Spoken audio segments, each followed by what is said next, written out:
Whoo, what's going on? What's going on? So I've been seeing this little, weird things that people are trying to do back and forth, as far as putting the Charlo brothers against each other, and basically kind of like trying to compare their careers. And they have this, I guess, this thing talking about how, well, Jermall Charlo, he's the real brother because he's willing to fight. He's fighting. Look, he's about to go fight for Undisputed. He's about to fight for Undisputed. Look at him. Look at what Jermall Charlo's doing. He's not doing anything. He only has his one belt, hasn't done any unifications, and all that BS. As if these two situations are completely different. Jermell Charlo's where he's at because he was in a division and in a space where these opportunities were there for him. At one point, when he was at 154 pounds, he had no belt. He was supposed to fight Demetrius Andres for a championship. A week before the fight, Demetrius Andres pulls out of the fight. So he ran kind of into the same kind of situation. Canelo Alvarez wasn't trying to fight any of them. They were all champions. Even when he became a champion, you had Jermell, you had Jermell, Jermall, and you had Demetrius Andres, all as champions. And Canelo wouldn't fight any of them. He fought Lara. He won versus Lara with a controversial decision. Never gave him a rematch. And that's what was going on at that time. Jermall Charlo, obviously, because he was at PBC, there was certain fights that he wasn't able to get. Like the J-Rock fight. And which was building up his name, and he's getting all these spectacular knockouts at that weight class, but he couldn't stay at that weight class, and he moved up to 160 pounds. When he moved up to 160 pounds, as time passed, everything just opened up for Jermell. A lot of the belts ended up being held by PBC fighters. So because they were held by PBC fighters, he ended up being in a space where he was able to fight, guys in a situation where the fights were easy to be made. And then, even when it came to the WBO belt, he couldn't get the WBO belt until someone from PBC was able to go out there and get that belt. And once that person went out there and got that belt in Castano, that's what put him into the space where he can now fight for this Undisputed. If Castano hadn't won that fight, we would not be talking about Undisputed right now, because he would not be getting the shot at all. That belt would be outside of the realms, and the person who had the belt, they weren't trying to fight him at all. Somebody had to go get that belt. Jermall Charlo hasn't had that luxury when it comes to that 160 pounds. Demetrius Andres, he kept on talking about he wanted Charlo, I want Charlo, I want Charlo, I want Charlo.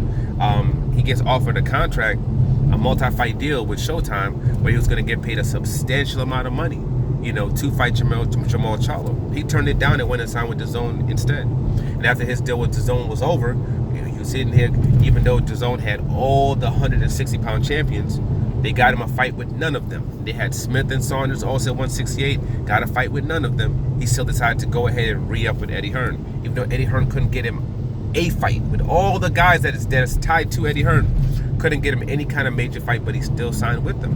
Gennady Golovkin, he was supposed to fight Jermall Charlo at one point. He said, hell no, I'm not doing it.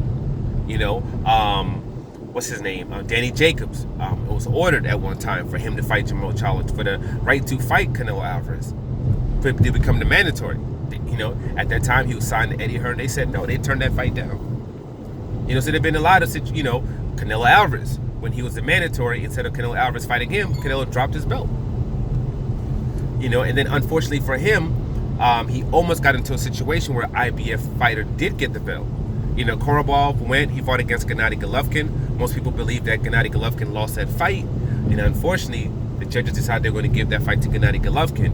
If Korobov had gotten that belt, then you would have seen a unification, and he'd be a unified champion right now. But, he was able to fight him and show how, his greatness and show how great he is. But he wasn't able to do that, get that strap, around his waist, even though he ended up beating the guy that most people believe actually beat Gennady Golovkin. So it's two completely different paths. Like right now, if Jermell was to move up to 160 pounds, he's not going to get all these fights. All these other fights, Gennady Golovkin's not going to fight him. Murata is not going to fight him. Demetrius Andres is not going to fight him, regardless of what he says. I don't believe he's going to fight him because he had two opportunities to fight both these guys, and he said no. He turned them down. He signed to Eddie Hearn, and like I said, Eddie Hearn, they have a certain type of blueprint where they'll talk about winning fights. They'll look like they're pushing for fights, but when it comes down to do it, they won't do it. We saw it with when it came to Gervonta Tank Davis situation and Tevin Farmer. It was time to do it. Guy was offered $2 million to fight on a pay-per-view. They had Farmer turn that fight down. Go fight somebody for $500,000, lose his belt. He hasn't fought it since. And I think right now he's actually off the zone now. He's not with Eddie Hearn anymore. That's what they did for him. Demetrius Andres, nothing. And then now we have this situation where it looks like the Caleb Plant versus Canelo Alvarez, but it's not going to happen either now. So, unfortunately for Jermall, he just hasn't had the same opportunities as his brothers had.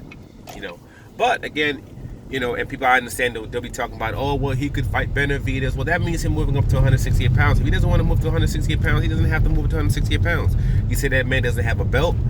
When I move up to 168 pounds, it's going to be for something big. It's not going to be just to go up to fight just a regular fight, a fighter with no belt, no nothing.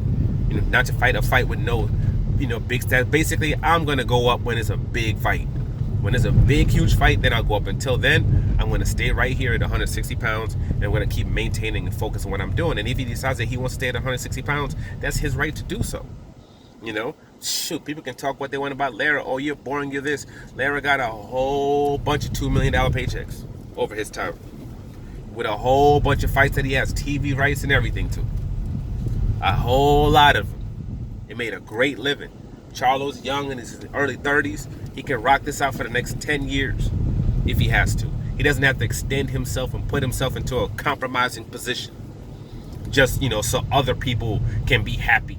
Because we've seen this story a million times where people get caught up in this type of situation and then they end up putting themselves into a compromised space. They end up getting knocked out. They end up getting ruined as fighters, and their careers are done and they're physically done as well. No, he doesn't need to do that. He needs to lay back. He needs to chill, stay focused, and time will come, I believe. I believe the time will come when it comes to him as well. Time will come. You just got to be patient. But trying to compare those two careers is asinine. It's completely different paths, completely different opportunities. But shout out to both of them. Jermell, he fights for Undisputed tonight, and definitely be 100% root for him to become Undisputed. Then, we'll see what happens. Something I believe he's going to win. I know a lot of other people believe he's going to win, but strangest things have happened, Until then, like, subscribe, share. I'm out.